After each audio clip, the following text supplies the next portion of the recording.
তো এখন এই যে বালতি হাতে করে নিয়ে ছাদে এসেছিলাম জামা কাপড়গুলো দিতে। তো মামামও এসেছিলো তার সাথে। তো এখন ওই যে ছাদে জামা কাপড়গুলো এখন সব দিয়ে দিলাম। তো নিচে গিয়ে মা বললো যে মার এখনও কাজ শেষ হয়নি, তো পুজোটা আমাকে দিতে বললো আজকে। তো পুজোটা দেবো। পাশের বাড়ির বাচ্চাগুলো কাঁদছে কেন কি জানি। তো যাই হোক, চলো বেশি কথা বলবো না, কারণ পাশের থেকে খুব বাচ্চাটা কাঁদছে। তো চলো। Hello everyone, good morning. কেমন আছো তোমরা সবাই? আশা করি তোমরা সবাই খুব ভালো আছো, আর আমিও খুব ভালো আছি। পিএসটি ব্লগে তোমাদেরকে সবাইকে আবার অনেক স্বাগত জানিয়ে ব্লগটা শুরু করছি। আশা রাখছি আজকের ব্লগটাও তোমাদের খুব ভালো লাগবে। যদি ভালো লেগে থাকে তাহলে সবাই একটা করে লাইক করো, কমেন্ট করো, আর আমার চ্যানেলে কোনো নতুন বন্ধু এসে থাকলে চ্যানেলটিকে সাবস্ক্রাইব করে দিও। আর আমার যে সাথে বন্ধুগুলো থাকছো সবাই একটা করে সুন্দর সুন্দর কমেন্ট করিও, তাহলে কি বলো তো, ভিডিও করতে আমারও ভালো লাগে। এখনও যেহেতু আমি বাপের বাড়িতেই আছি, এখনও কয়েকটা দিন থাকবো, তারপরেই চলে যাব। যাওয়ার সময় হয়ে গেছে। তো অনেকটা দিন সময় কাটালাম। তো যাওয়ার সময় হয়তো একটু মন খারাপ হবে, কারণ অনেকটা দিন আমরা যেখানে থাকি না সেই জায়গায় একটু মায়া বসে যায়। তো তখন আমাদের একটু কিন্তু মন খারাপ হয়ই, যে কোনো জায়গার থেকে যদি আমরা জায়গাটা চেঞ্জ করি তখন কিন্তু আমাদের অল্প একটু মন খারাপ হয়। আর যদি সেটা হয় বাপের বাড়ি, তাহলে তো কোনো কথাই হয় না। প্রত্যেকটা মেয়ে কিন্তু তোমরা জানো যে শ্বশুরবাড়ি থেকে বাপের বাড়িতে আসি তখন কিন্তু অনেকটা আনন্দ থাকে। আর যখন বাপের বাড়ি থেকে শ্বশুরবাড়িতে যাই তখন কিন্তু একটু মন খারাপ হয়। যদি যতই শ্বশুরবাড়ি ভালো হোক, যতই ভালোবাসার সবাই, তবুও কিন্তু আমাদের একটু ওই বাবার বাড়ি আর শ্বশুরবাড়ির মধ্যে কিন্তু পার্থক্য থাকে। আর আমি যে কথা বলছি না, আমার মুখেও প্রচণ্ড ব্যথা করছে, কারণ জ্বর ঠাসা হয় ঠোঁটের বাইরে, আর ভেতরে জানি না কি হয়েছে। মানে ভিটামিন সি না ডি কম, আমি জানি না। এই জন্যে হয়তো আমার এটা মাঝে মধ্যেই হয়। তো কথা বলতে আমার এতটাই কষ্ট হচ্ছে, মানে কী বলো তো, ঠোঁটের পাশে হয়েছে, তো ঠিকঠাক করে খাওয়া দাওয়া করতে পারছি না, ঝাল কোনো কিছু তো খেতেই পারছি না। আর আমি এখানে দেখো স্নান করে এসে গেছি। মা বললো যে আজকে একটু পুজোটা দিয়ে দিতে, তাই একটু পুজো দিয়ে দিচ্ছি। মা কাজ করছে, কারণ এখন শীতের শেষে তো প্রচুর জামা কাপড় কাচাকুচি করতে অনেক সময় লাগছে। তাই ভাবলাম আমি যখন স্নান হয়ে গেছে আমার, আর যেহেতু আমি মন্দিরে পুজো দিতে যাব, তার আগে একটু ঘরের পুজোটা দিয়ে গেলে কি বলো তো, ভালোই লাগে। আর আমরা সবসময় চাই যখন বাইরে পুজো দিতে যাচ্ছি তাহলে ঘরের পুজোটাও সেরেই যায়। সেটা কিন্তু আমরা বাড়ির বউরা কিন্তু সবসময় করে থাকি। তো বাড়ির বউ হওয়ার পরেও কিন্তু একটা বাড়ির মেয়েরও অনেক দায়িত্ব থাকে। সেই দায়িত্বগুলো আমিও সবসময় একটু পালন করার চেষ্টা করি। যেহেতু বাপের বাড়িতে এসেছি বলে তো শুয়ে বসে কাটানো যায় না। তাই আমি দেখলাম মা যখন জামা কাপড়গুলো কাচাকুচি করছে, তাহলে মার হাতে হাতে একটু যদি কাজগুলো করে দিই না, নিজেরও ভালো লাগে, আর মায়েরও খুব অনেকটা হেল্প হয়। এখন বুঝতে পারি যে মার একা একা কাজ করতে কতটা কষ্ট হয়। যে কাজগুলো এখন আমি করি, তো তাই হয়তো সেই কষ্টগুলো এখন বুঝতে পারি।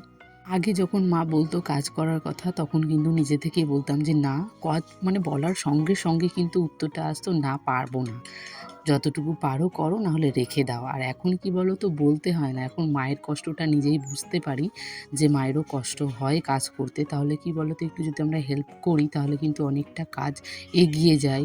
মায়ের একটু অনেকটা সময় পাওয়া যায়, হাতে হাতে যদি কাজগুলো করে দিই। তাই এখন মাকে আর বলতে হয় না, এখন নিজের থেকেই কিন্তু কাজগুলো করি। বিয়ের আগে এটা সবার হয়, আমারও হয়েছে। এখন বিয়ের পরে আমিও অনেক পরিবর্তন হয়ে গেছি। কমপ্লিট হলো। এখন এই যে চুলটা পুরো জল টেনে গেছে, তো এখন চিরুনিটা করে নেবো, তারপর মামাকে খাওয়াবো, তারপর আমিও কিছু খাবো। এখন ওই 10টা 10 বাজে, এখনও কিছু খাওয়া দাওয়া হয়নি আমার। আর অনেকটা সকালবেলাতেই আজকে ঘুম থেকে উঠেছি, কারণ ওর পাপা আজকে বাড়ি চলে গেছে, মানে মামামের পাপা আজকে বাড়ি চলে গেছে। তো সকালবেলা আমি ওই 6টার সময়তেই উঠেছি। তো তার মাঝখানে শুধু চা আর বিস্কুটই খাওয়া হয়েছে, তারপরে আর কিছু খাওয়া হয়নি। যদিও ওর সঙ্গে আমি স্টেশনে গেছিলাম টিকিট কেটে দেওয়ার জন্য, কারণ এটা নিয়ে কী বলতো, প্রচণ্ড ভিড় হয় আর টিকিট পাওয়া যায় না, তো এই জন্যই গেছিলাম। তো চলো এখন আমি একটু আগে চিরুনিটা করে নিই। আর বাইরে প্রচণ্ড রোদ, অনেকটা ভালো লাগছে, একটু দাঁড়াবো, যেহেতু ঠান্ডা লেগে গেছে, তো তাই। স্নান করে এসে গেছি, তার আগে কিন্তু আমি চুলটাকে একটা শুকনো কাপড় দিয়ে, মাম্মামের একটা কাপড় ছিল সেটা দিয়ে জড়িয়ে রেখেছিলাম। তাহলে কি বলো তো, চুলের মধ্যে যে জলগুলো থাকে সেই জলগুলো একটা শুকনো কাপড় যদি এরকম জড়িয়ে রাখা যায়, তাহলে কিন্তু সব জল মানে ঝরে যায়। তাহলে চুলটা অল্প, মানে দেখবে চিরুনি করতে করতে কিন্তু শুকিয়ে যায়। যদিও এখন খুব একটা বেশি সময় লাগে না, তাড়াতাড়ি শুকিয়ে যায়, কিন্তু এটা শীতকালে আমাদের খুব প্রয়োজন পড়ে। শীতকালে মনে হয় মানে এভরিওয়ান, গুড মর্নিং। তো এখন বাজে ওই 11টার মতো। তো গুড মর্নিং বলেই শুরু করলাম ভিডিওটা। তো এখন যাবো একটু পুজো দিতে। এটা হচ্ছে তার পরের দিনের ব্লগ, সেভাবে তোমাদের সঙ্গে কোনো কিছু শেয়ার করতে পারছি না। তো যাই হোক, এখন আমি একটু রেডি হয়ে গেছি। এই যে ছাদে যাবো মামামকে নিয়ে। মামামের মনটা খুব খারাপ, ও দিদু না দাদু একটু গেছে কাজে। তো মামামের মনটা একটু খারাপ, তো একটু ছাদে নিয়ে যাবো ওকে। এই যে জল দিতে আমি নিয়ে যাব, তাহলে একটু ওর ফুল গাছ দিয়ে জল দিলেও ভালো লাগবে, আর তার সাথে আমি দুটো ফুল তুলে নিয়ে আসবো, যেহেতু মন্দিরে যাব তাই। চলো।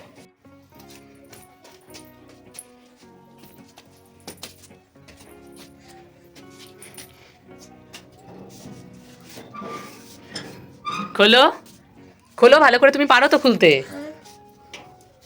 আর এই যে মামামের জন্য জল নিয়েছি মগে, একটু খুলতে পারবা? খোলো, তুমি পারো তো, কিভাবে গেটটা খুলতে হয় খোলো।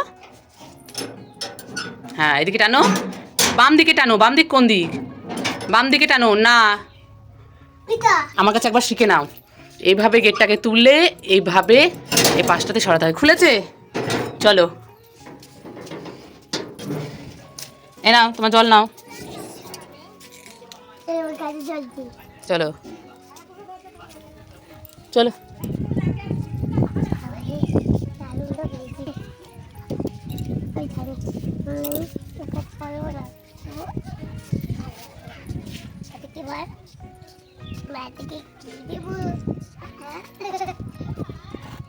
হ্যাঁ দিয়ে দাও, ফুলের ওপর দেয় না, ফুলের গাছে দিতে হয়, একটাতে না সবগুলোতে। চলে আসো, চলে আসো এবার। হ্যাঁ, ওই দুটো ফুল নিয়ে নাও। আর নেই, আর দিতে হবে না। কেমন হয়েছে দেখ, দেখেছিস কেমন লাল হয়ে নষ্ট হয়ে গেছে। এই দেখ, নে নে নে, ধর ধর ধর। আর এই দেখ এখানে আরও একটা, এটাও বাজে হয়ে গেছে। কি হচ্ছে? হ্যাঁ হ্যাঁ, এই নাও, এই নাও।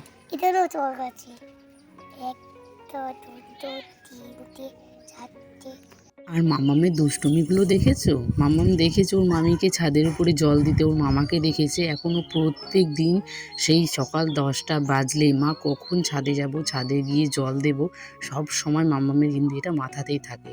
তো আমরা ছোটো থেকে যে বাচ্চাদেরকে যা কিছু দেখাবো, যেটা শেখাবো, তারা কিন্তু সবসময় সেটাই শিখবে। যেমন 2-3 দিন ওর মামিকে দেখেছে, ওর মামাকে দেখেছে, তাই দেখে কিন্তু মামামের এখন মনে হয় যে গাছগুলোকে জল দেওয়া প্রয়োজন। আর যেহেতু মন্দিরে পুজো দিতে যাব, তাই ভাবলাম যে ছাদের উপরে যখন জল দিতে এসেছি, তার সাথে যে দুটো ফুল হয়েছে, তো সেই ফুলগুলো মামামকে বলছিলাম তুলে দেওয়ার কথা। আর কয়েকটা স্ট্রবেরি হয়েছিল, সেই স্ট্রবেরিগুলোও তুলে নিলাম। আর মাম্মাম দেখো খুব খুশি হয়েছে, জল দিয়ে আর হাতে দুটো স্ট্রবেরি পেয়ে মাম্মাম খুব খুশি হয়েছে। তাই আমি বলছে এখন মা চলো নিচে, আর আমার ছাদের উপর কোনো কাজ নেই। আর এখানে দেখো ফুল দুটো আমি তুলে নিয়েছি, তো খুব একটা বেশি তুলিনি, ওই 3-4টেই তুলেছি।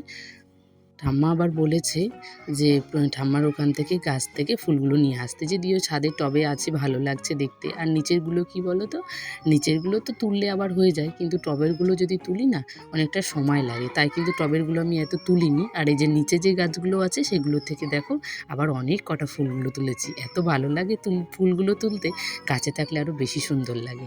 আর গাঁদা গাছগুলো জানো তো, যখন ফুলগুলো হয়ে শুকিয়ে গিয়ে যে বীজটা পড়ে থাকে, পরের বছর কিন্তু আমাদেরকে আর গাছ লাগাতে হয় না, ওই বীজটা থেকেই কিন্তু নতুন নিজেই আবার গাছ বেরোয়। এটা আমার সব থেকে বেশি ভালো লাগে যে গাঁদা ফুলগুলোর। মানে আর শীতকালে কি বলো তো, আমরা গাঁদা ফুল দিয়ে তো বেশি পুজো করি, আর শীতকালে গাঁদা ফুলটা দেখবে প্রচুর হয়। যদি তোমার মাটিতে লাগানো থাকে কয়েকটা গাছ, তাহলে হয়তো তোমাকে